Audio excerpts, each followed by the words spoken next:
सपना साकार हो रहा है। इस साकार हो रहे सपने के लिए मैं आप सबके प्रति अपनी शुभकामनाएं देता हूं।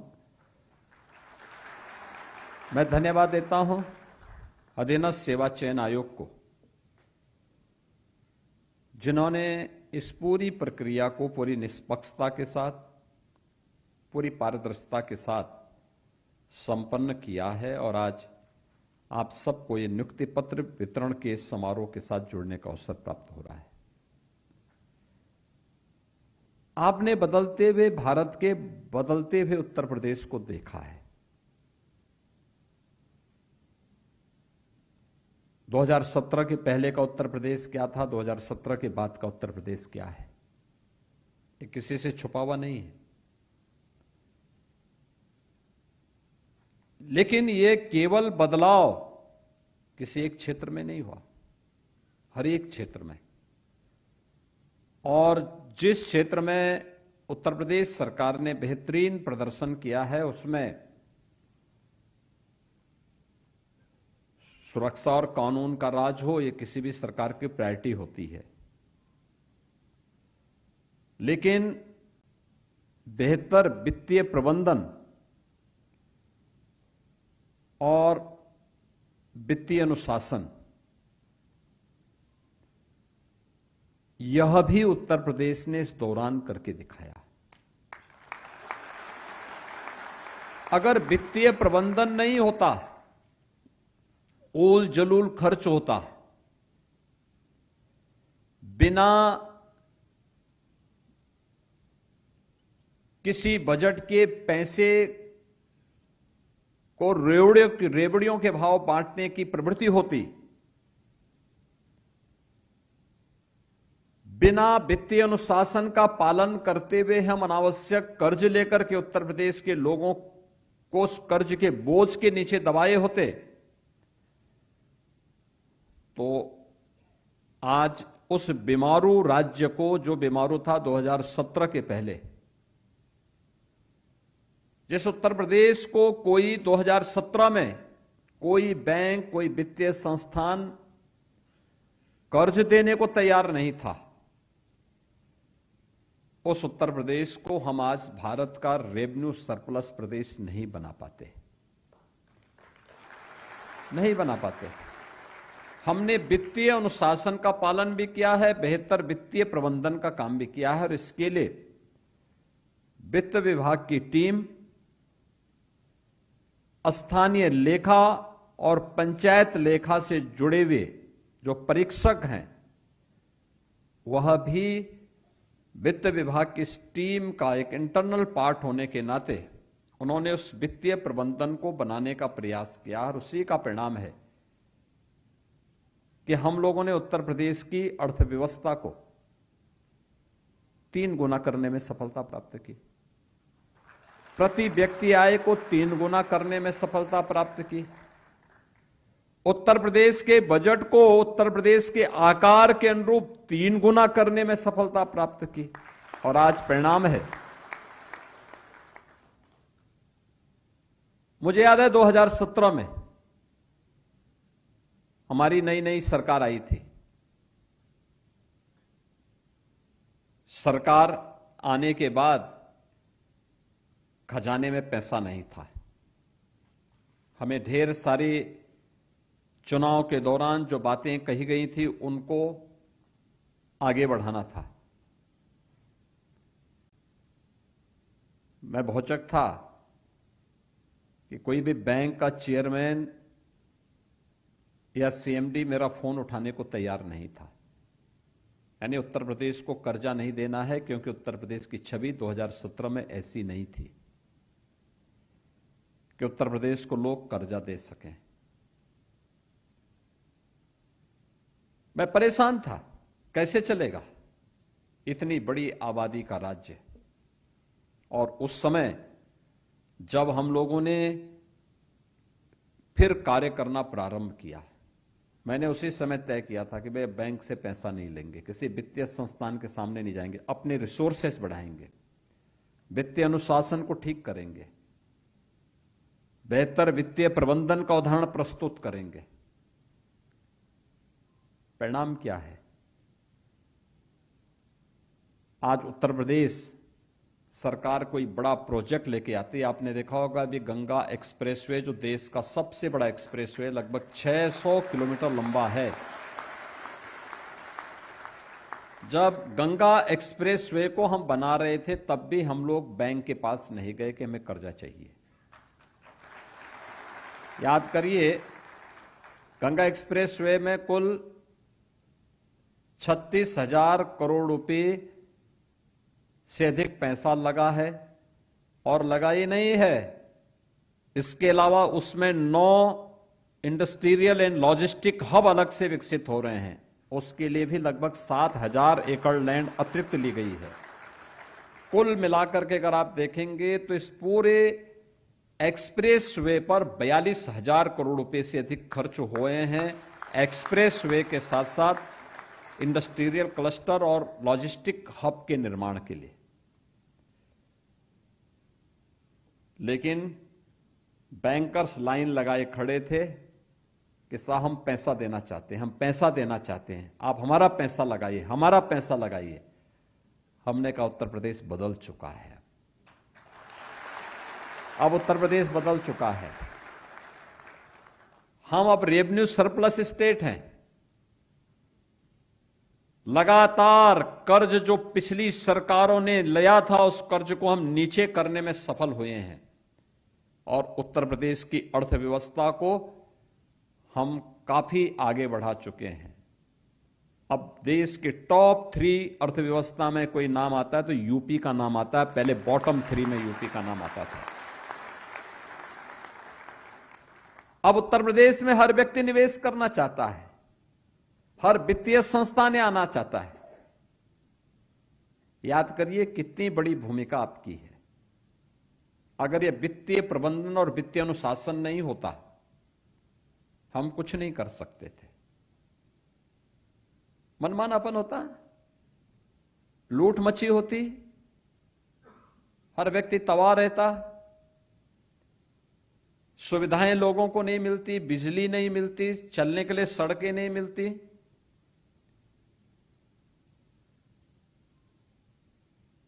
ये वित्तीय अनुशासनहीनता और कुप्रबंधन का इससे ज्यादा बीभत्स दृश्य क्या होगा? आप लखनऊ में जब यहां से निकलते होंगे, सामने एक बिल्डिंग, ऊंची बिल्डिंग दिखाई देगी आपको, उसको कहते हैं जेपीएन सेंटर। इमरजेंसी के खिलाफ जिस महापुरुष ने शंखनाद करके भारत के लोकतंत्र की बहाली के लिए अपना योगदान दिया था, ऐसे जयप्रकाश नारायण जी के नाम पे वो सेंटर 2017 के पहले समाजवादी पार्टी की सरकार में बनना प्रारंभ हुआ। लागत थी 200 करोड़, खर्च हो गए 860 करोड़, और अभी भी अधूरा। यह है वित्तीय कुप्रबंधन।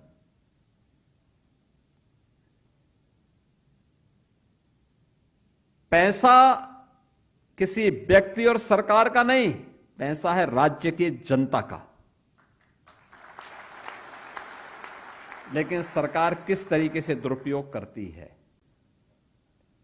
यानी इतना भारी भरकम पैसा खर्च होने, जहां 200 करोड़ खर्च होने थे, 860 करोड़ खर्च हो गए, और तब भी अधूरा। तब भी अधूरा। कहने में लोगों को शर्म भी नहीं लगती कि हम ये बना रहे थे। अरे कम से कम जयप्रकाश जी जैसे स्वतंत्रता संग्राम सेनानी और लोकतंत्र को पुनर्जीवित करने वाले उस महापुरुष के नाम को तो अपमानित नहीं करते।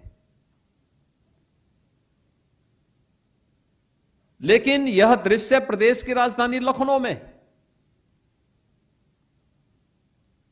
और ये अकेले यहीं पे नहीं हुआ। हमारे प्रदेश के अंदर 1 दर्जन से अधिक ऐसे मामले हैं, जो बड़े बड़े मामले हैं, जिसमें हजारों करोड़ रुपए का वारा न्यारा हुआ। वित्तीय कुप्रबंधन यही है। और उस वित्तीय कुप्रबंधन को सुधार करके उत्तर प्रदेश को एक वित्तीय अनुशासित और वित्तीय प्रबंधन के अधीन व्यवस्थित रूप से आगे बढ़ाने का परिणाम 17 के बाद हम सबको देखने को मिल रहा है। आप सोचो 2017 के पहले केवल एक्साइज में यूपी को केवल 12,000 करोड़ मिलते थे और आज हम 62-63 हजार करोड़ रुपया ले रहे हैं।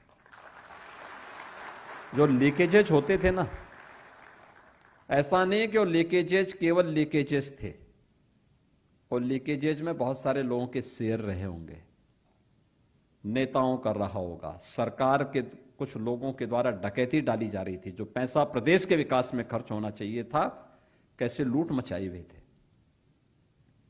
हर एक क्षेत्र में यही स्थिति थी और इसीलिए आपकी भूमिका बहुत महत्वपूर्ण है।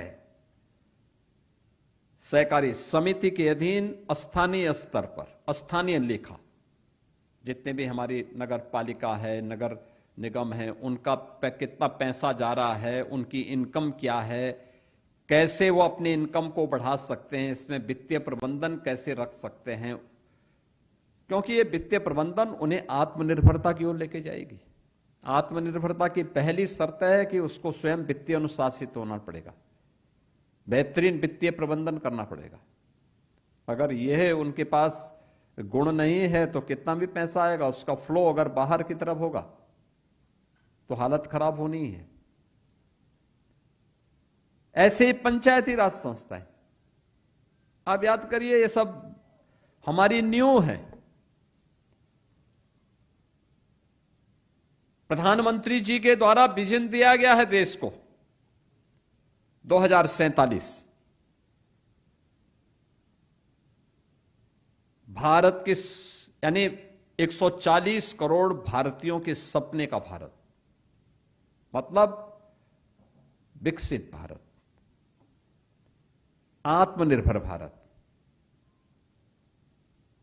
जहां पर हर व्यक्ति के चेहरे पर खुशहाली हो, हर नौजवान के हाथ को कार्य हो, हर किसान अपनी लहलहाती हुई फसलों को देख करके झूमता हुआ दिखाई दे, हर बेटी और हर बहन को सुरक्षा के साथ साथ स्वावलंबन के पथ पर अग्रसर किया जा सके,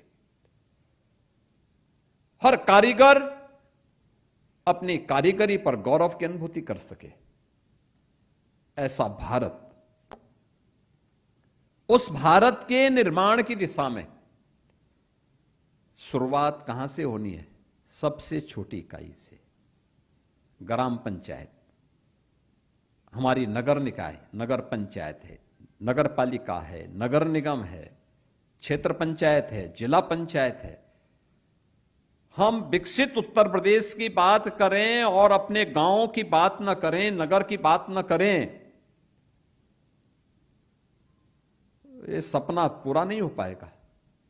और इसके लिए उन्हें वित्तीय प्रबंधन के गुण सिखाना, कैसे बेहतर वित्तीय प्रबंधन और वित्तीय अनुशासन का परिचय देकर के हम अपने यहां अपनी यूनिट को आत्मनिर्भर बना सकते हैं, कैसे हम उसे स्मार्ट बना सकते हैं।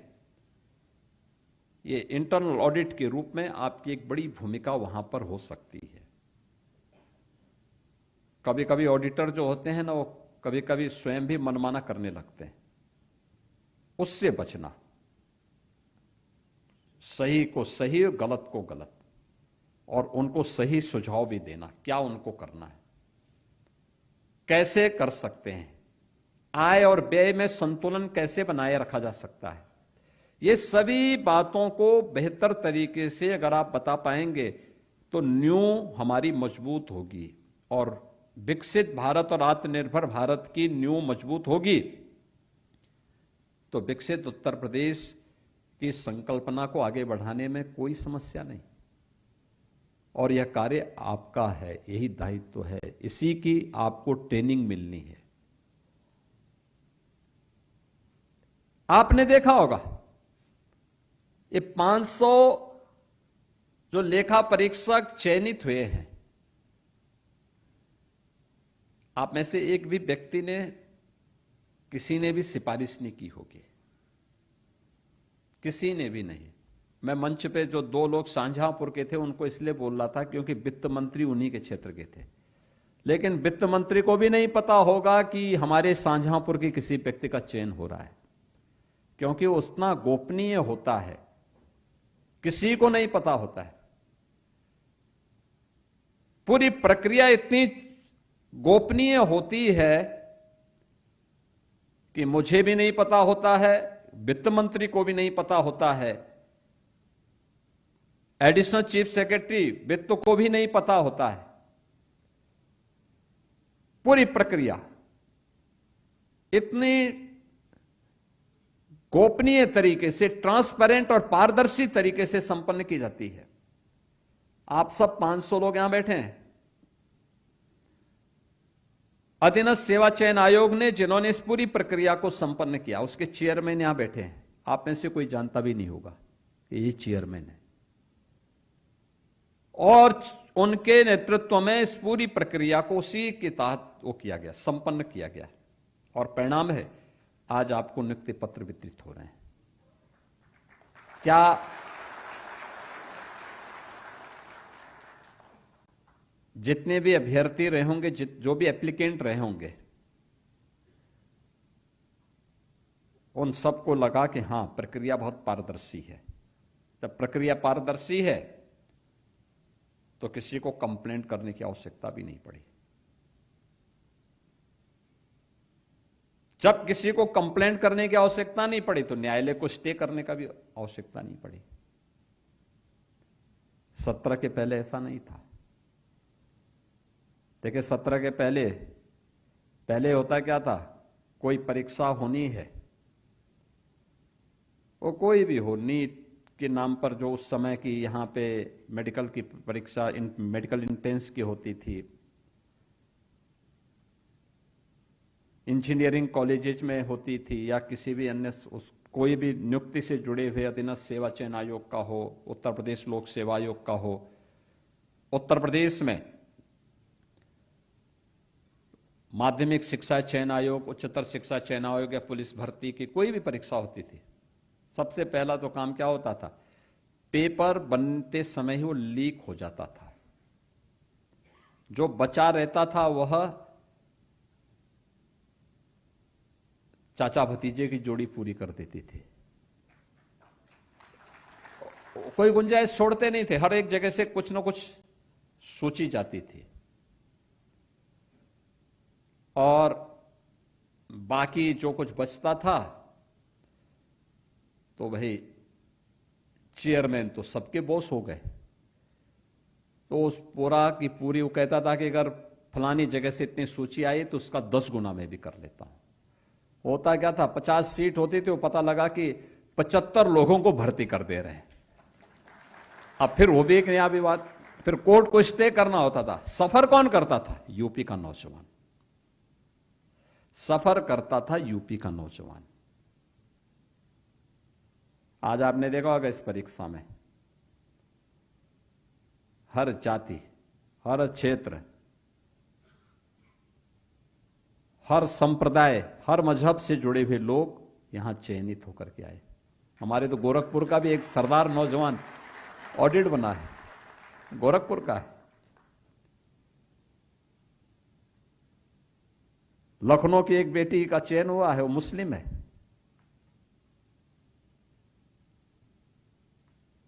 भेदभाव किसी के साथ नहीं, वो योग्य है, उसका चयन होगा, कोई उसको रोक नहीं सकता आगे बढ़ने से। और यही सरकार की कसौटी होती है, यही सरकार की कसौटी है कि योग्यता को सम्मान देना, योग्यता के लिए बेहतरीन प्लेटफॉर्म देना जिससे वो आगे बढ़ सके। हमारी जीरो टॉलरेंस अपराध और अपराधियों के प्रति है, लेकिन हमारी जीरो टॉलरेंस भ्रष्टाचार और भ्रष्टाचारियों के प्रति भी है। और हर योग्य व्यक्ति को बिना भेदभाव के योग्य प्लेटफॉर्म मिले जिससे वो आगे बढ़ सके, उसके मार्ग के बैरियर को हटाना इस सरकार की जिम्मेदारी बनती है, और सरकार ने उस कार्य को यहां पर संपन्न किया है। और इसीलिए मैं आप सबसे कहना चाहूंगा अभी आपको जो उपदेश खन्ना जी दिए इसीलिए उन्होंने दिया है क्योंकि उनको भी जूझना पड़ता होगा वित्त विभाग में एक लंबे समय से मंत्री होने के नाते, और हमारे सबसे बुजुर्ग विधायक भी हैं। शाहजहांपुर के लोगों ने 9 बार से उनको विधायक चुना है। एक लंबा अनुभव उनके पास, लंबा अनुभव। मैं धन्यवाद दूंगा शाहजहांपुर के लोगों को,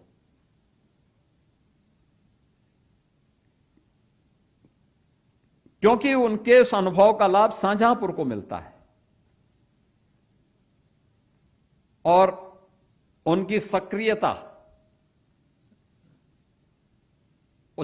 5 दिन कहीं भी रहें लखनऊ में या प्रदेश के अंदर कोने में, लेकिन शनिवार रविवार के दिन तो शाहजहांपुर जरूर पहुंच जाते हैं। मैं कल भी देख रहा था, कल भी वो शाहजहांपुर में थे। तो मैं सोच रहा था, मैंने कहा भी खन्ना जी अभी शाहजहांपुर में कल शाम को मैं देख रहा था, आज कार्यक्रम में कैसे पहुंचेंगे। लेकिन अभी सुबह मैंने जब जानकारी ली तो पता लगा खन्ना जी पहुंच चुके हैं। यानी ये चीजें दिखती हैं। उन्होंने जो बात कही अपने अनुभव पर आधारित कही, और उन्होंने जो बात कही है कि किसी लोभ लालच में आए बगैर आपको उस संस्था, व्यक्ति से महत्वपूर्ण संस्था होती है, एक व्यक्ति को बचाने के लिए हम ग्राम पंचायत के साथ, स्थानीय निकाय के साथ खिलवाड़ नहीं होने देना चाहिए, क्योंकि उसमें हजारों और लाखों लोगों का हित जुड़ा होता है। अगर व्यक्ति गलत किया है तो उसके खिलाफ आपको लिखना चाहिए, और नहीं किया है बिना किसी दबाव में उस कार्य को गलत तरीके से भी नहीं रेखांकित करना चाहिए, और अपने सुझाव भी देने चाहिए कैसे ठीक हो सकता है। सही तथ्य, ऑडिट सही हो, इसकी बड़ी भूमिका होती है। यह बेहतर वित्तीय प्रबंधन को और वित्तीय अनुशासन को आगे बढ़ाने में एक मदद कर सकता है, स्थानीय स्तर पर लोगों को और प्रभावी बना सकता है, और उस दिशा में सरकार चाहती है कि एक प्रयास आगे बढ़ सके।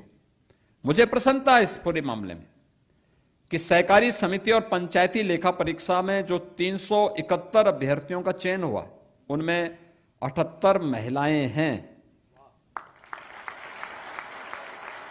और स्थानीय निधि लेखा परीक्षा में कुल 124 में से 25 बेटियों ने स्थान प्राप्त किया है।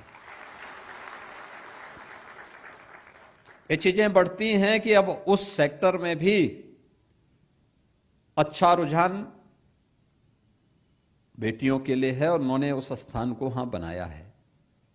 मैं आज के इस अवसर पर आपसे यही कहूंगा कि विकसित भारत के संकल्पना को आगे बढ़ाने के लिए हम सबको मिलकर के एक विकसित उत्तर प्रदेश के निर्माण में अपना योगदान देना है। जिस निष्पक्ष और पारदर्शी तरीके से सरकार आपको नौकरी उपलब्ध करवा रही है, आज उसी का परिणाम है। हम 9 लाख से अधिक लोगों को नौकरी दे चुके हैं। कल भी हम लोगों ने नियुक्ति पत्र दिए थे। लगातार पिछले 1 महीने में चौथा या 5वां नियुक्ति पत्र वितरण का कार्यक्रम है। ये लगातार चलेगा। 9 लाख से अधिक भर्ती हम कर चुके हैं सरकारी नौकरियों में। कोई उंगली नहीं उठा सकता, कोई व्यक्ति उंगली नहीं उठा सकता।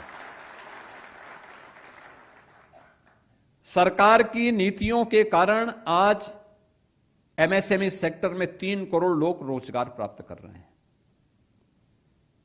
कानून का राज होने के कारण लाखों नौजवानों को यहां पर हुए निवेश में रोजगार और नौकरी प्राप्त हुई है। अलग अलग सेक्टर में आत्मनिर्भरता के लक्ष्य को प्राप्त किया जा रहा है। कहीं ड्रोन दीदी के रूप में, लखपति दीदी के रूप में, कहीं वीसी सखी के रूप में, कहीं मिल्क प्रोड्यूसर के रूप में। ये बेहतरीन उदाहरण है। कहीं पीएम स्टार्टअप के रूप में, कहीं पीएम स्टैंडअप के रूप में, कहीं पर मुख्यमंत्री युवा उद्यमी स्कीम के अंतर्गत आज नौजवानों को आत्मनिर्भरता के पथ पर अग्रसर किया जा रहा है। सरकार अपने डबल इंजन की सरकार प्रधानमंत्री मोदी जी के विजन के अनुरूप प्रभावी ढंग से उनके विजन को जमीनी तल पर क्रियान्वित करने के लिए पूरी प्रतिबद्धता के साथ कार्य कर रही है। हम सब भी उस अभियान का हिस्सा बने। जो व्यक्ति जिस क्षेत्र में काम कर रहा है उसमें राष्ट्र प्रथम के भाव के साथ कार्य करेगा तो परिणाम आएगा, और हम सब मिलकर के उस दिशा में प्रयास कर सकेंगे। इस विश्वास के साथ मैं एक बार फिर से आप सभी को हृदय से बधाई देता हूं। आपके माता पिता, आपके परिवार के सदस्यों, जिनका सपना साकार हो रहा है आपकी इस सफलता के कारण, उसके लिए मैं आप सबको, आपके परिवार के सभी सदस्यों को भी हृदय से बधाई देता हूं, अपनी शुभकामनाएं देता हूं। अधीनस्थ सेवा चयन आयोग को इस पूरी प्रक्रिया को पारदर्शी तरीके से संपन्न करने के लिए हृदय से धन्यवाद देता हूं, और आप सबका यूपी गवर्नमेंट का पार्ट बनने के लिए भी आप सबका स्वागत करते अपनी वाणी को विराम देता हूं। धन्यवाद। जय हिंद। बहुत बहुत धन्यवाद माननीय मुख्यमंत्री महोदय। और अब ग्रुप फोटो का समय है। माननीय मुख्यमंत्री महोदय स्वयं आपके समक्ष, आपके बीच आ रहे हैं, अग्रिम पंक्ति में अपना स्थान लेंगे। आप सब बैठ जाएं अपने स्थान पर। कानून का राज